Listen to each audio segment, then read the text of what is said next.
So today I thought that I would talk about some of my creations that I make that I consider sacred pieces of art.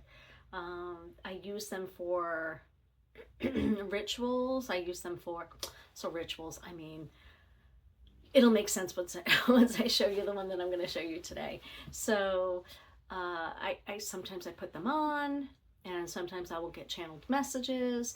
Sometimes I use them as a gateway to accessing information, or I don't really have good words for it, but I use it to help me move through certain dimensions or certain realities or certain um, issues or problems that I'm trying to address. Okay, so today, and all of that is just extra blah blah blah that doesn't really matter, um, because this is about my sacred art creation. This is not really about like what I'm using them for. So there's a whole process to me creating my artwork. Uh, I typically, I'll get a message. I'll be guided. So I was guided. I've been working a lot with the dream time and creating a dream space. So I created a three-dimensional object that represented the dream space for me, the dream time, the space that we go to when we're dreaming. Some people could say it's the real reality as opposed to the three-dimensional reality, which is kind of illusion per Paramhansa Yogananda. Like we're all just like, this is a big movie. We're all playing our own movies. We're our own starring lead actress or actor. And so anyways, but the dream time I've been really drawn to. And so I made a three-dimensional representation of it after meditating on it many, many, many times, and I had an awareness for what it looked like according to me and my experience. And then, I don't know what happened, but one day I just got the thought that, oh, maybe I'm supposed to create a mask. Maybe there's something in creating a mask for this, whether it's to channel the messages or whatever. I mean, this is how I work. I get a message. I go, oh, that sounds interesting. Not sure why I need to do it, but I feel compelled to do it. I'm drawn into what I'm guided to do by divinity, because I try to flow with what I'm being guided to do and instructed to do. And truthfully, nothing has ever led me astray. So I got the impression I went to the store and I was buying some items for what I thought were two separate masks for time, which I don't even know why I was making that, but that's what I heard. And then dream. So dream made sense to me because I've been working on the dreamscape. And I buy all these pieces that I think are supposed to go on the mask, and I'm like, oh wow, this is cool. Like, I don't know, and I kind of like have a vision, but not really, and it's like so cool, like just it's creating. So I set the intention and to create it. I just set the intention to create it. I painted the mask, and just the outside mask, right, that you wear. And then it took like 2 weeks, 2 weeks before I felt like, oh, okay, I'm ready to work on that mask now. That's a little bit into my process. But what was fascinating is I got home that night when I bought all these products. Like I just bought some different, like just little things that I liked. Like I just felt compelled that there were going to be certain things that I really wanted to have on this mask. And I got home and I heard, in my head, I heard Dream Time Mask. I thought, oh, I thought it was two separate masks, time and dream. And my guides were like, no, Dream Time Mask. Oh, that made sense because I'm doing all this work with the dreamscape and dream time, which I've been using that terminology now since they gave it to me. And so I don't know what the mask is for, truthfully. I've worn it a couple of times when I've gone into the dream time.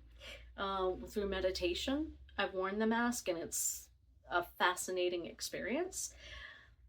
So it's a gateway, can get you from one place to another. But anyways, I just want to show what I created. So this is the mask.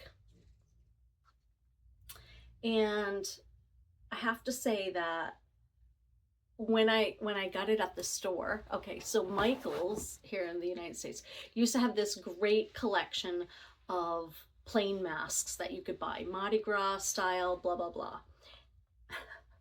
Well, I've been going to every Michael's that I can get to near where I'm living, and like 2 hours away, something like that. Guess what? I can't find those masks anymore. Now they're just having these cardboard masks, and the cardboard masks, it's hysterical. They're for kids, right? So it's like only children would be making masks, obviously, clearly. But they have like a bear, they have a lion, they have a cat, they have a unicorn. Well, I was determined to make this mask, and I really felt like it had to be made. So if you can see, it has a unicorn horn. So it's a unicorn mask, which is even more, for me, even more magical, because in the Dreamtime anything is possible, right? It's magical, it's beautiful, it's unicorns, it's Pegasus, it's fairies, it's like every day, it's the mundane, it's everything is there. So anyways, I created this mask with guidance, obviously. I mean, I had ideas about what I wanted, but so what's coming out where the horn is this feather fan, this feather duster fan, which to me, when I look at it, oh man, it's like that's the void. That's like it's like a black hole. Oh my gosh, that's where I go when I just stare at it. That's where I go. And so it has this like feeling of depth, I guess. So anyways, just okay. And then I had this netting at the house, and this black over here, and Spider, because Spider Woman is connected with Dreamtime, or with the webbing of life. And then on this side, I have actually a unicorn under here, which you can't see unless you zoom in. And I have the 7 stars for the Pleiades. The 7 stars is on this side. Obviously some other things that I found that I thought were really pretty, right? But I guess the point of me sharing this mask is showing just like, oh, and the timepieces, look, the little time, the cogs, I put them on both of the ears, so it's like that time element is still there.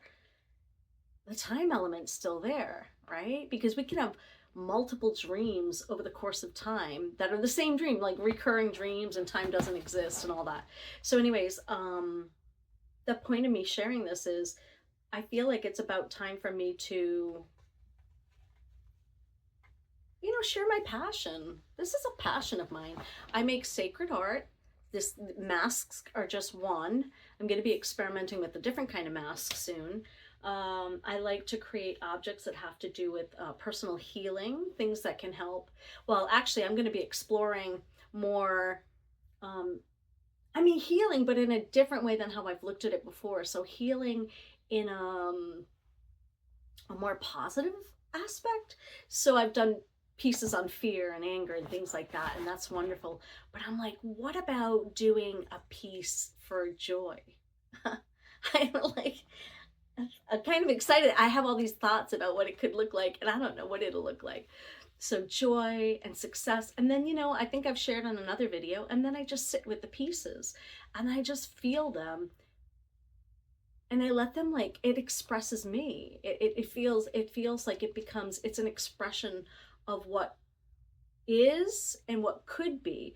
So something like fear or anger is a little bit easier to maybe create something because it's more palpable for me. I've lived it, I know, you know, I see it, I feel it, I've experienced it.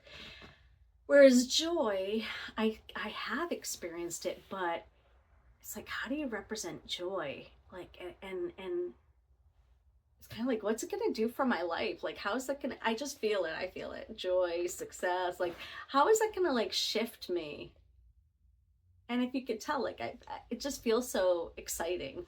So that's my next endeavor, but this is the one that I have today, and this is my Dreamtime mask, and it's meant, I put it on last night when I went into the Dreamtime. I just wore it while I laid down, and it was amazing. So anyways, that's what I have to offer today, and I'll be on again another day, and I'll talk about some other masks that I've made. Okay, thank you. Bye.